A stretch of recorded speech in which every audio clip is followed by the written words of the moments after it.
Hebei, China, August 3, 2025. China is in mourning. The tragedy of 31 elderly residents drowning in a nursing home was still fresh in people's minds when another disaster struck. At least 3 people were confirmed dead and 4 missing at the Beijing Valley, one of China's most luxurious state-owned resorts in Hebei province, leaving the nation in shock. Under a sky swallowed by darkness, torrential rain pounded northern China. The sound of relentless downpour mixed with howling winds sweeping through the mountains created a chaotic symphony. Lightning split the night sky, illuminating scenes of terror. Floodwaters roaring down from the highlands, swallowing houses and roads. Cries for help echoed across Beijing Valley, a resort once praised as a green paradise nestled in nature. Within moments, serenity turned into chaos, and this high-end sanctuary became a battleground for survival, where people clung to the faintest hope of staying alive.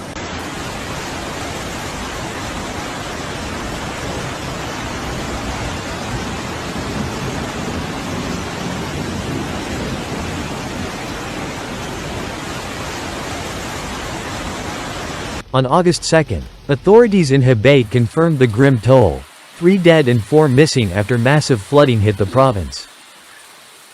The disaster began on July 28, when Xinglong County, less than 10 kilometers from Beijing, endured one of the heaviest rainfalls in decades.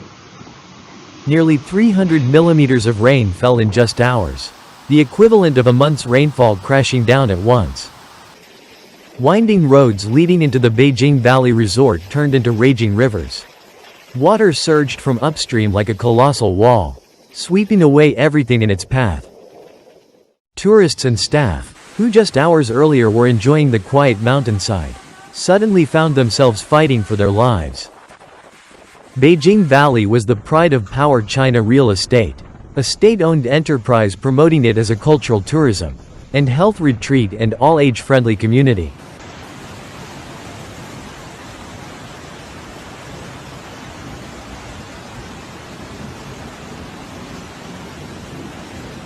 Nestled beside the tranquil Qing River and surrounded by 70% forest coverage, it symbolized modern eco-luxury living far from the city's chaos. Yet its idyllic location, embraced by mountains and rivers, made it fatally exposed when nature turned violent. That night, hundreds were trapped in villas perched on mountain slopes. The water rose so quickly that many had no time to react, scrambling to upper floors or rooftops. Phone signals failed, bridges collapsed, all contact with the outside world was cut off. In the darkness, the roar of the flood mixed with desperate shouts and the terrified cries of children, painting an unforgettable picture of panic.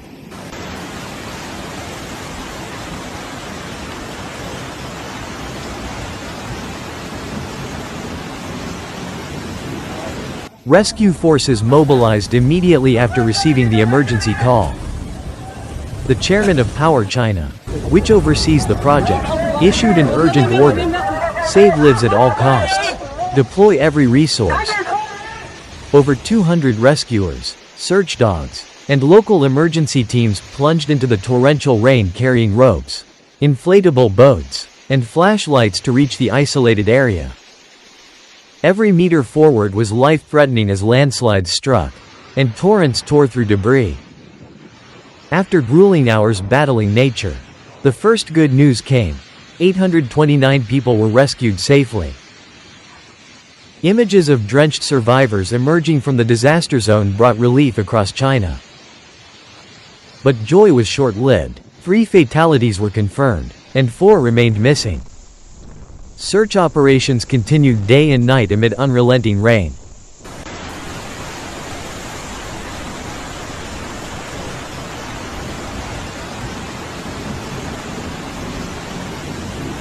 This catastrophe at Beijing Valley is just one fragment of a broader nightmare sweeping northern China. Within less than a week, death tolls from floods have risen daily, and always upward. By noon on August 3, the historic floods had claimed at least 75 lives. In Hebei alone, 11 deaths were confirmed, including those at Beijing Valley. Nearby areas suffered too. Lanping reported 8 dead and 4 missing due to landslides. Fuping recorded 2 deaths. Tianjin in Shaanxi province mourned 10 lives lost when a minibus was swept away. Beijing itself recorded 40 deaths, 31 of them elderly nursing home residents. Altogether, northern China counts at least 75 fatalities, a number that has rattled the entire nation.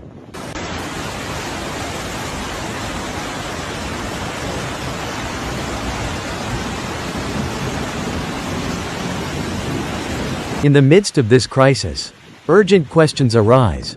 Why did the disaster strike so suddenly? The National Meteorological Center admitted issuing blue and then yellow rainfall warnings. But many locals claim they received no timely alerts on the ground. "We had no idea the rain would be this heavy. Everything happened too fast," said one survivor, voice trembling. Experts note this was an extreme weather event.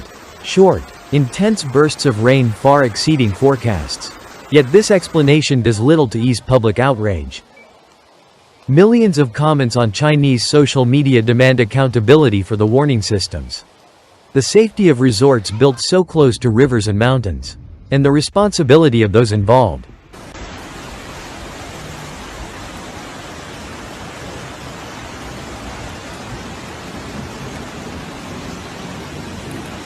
Meanwhile, the rain shows no sign of stopping.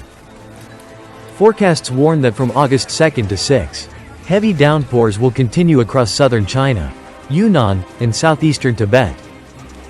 More alarming, Tropical Storm Number 10, expected to be named Bailu, is forming over the Pacific, threatening to bring another wave of torrential rain in the coming days.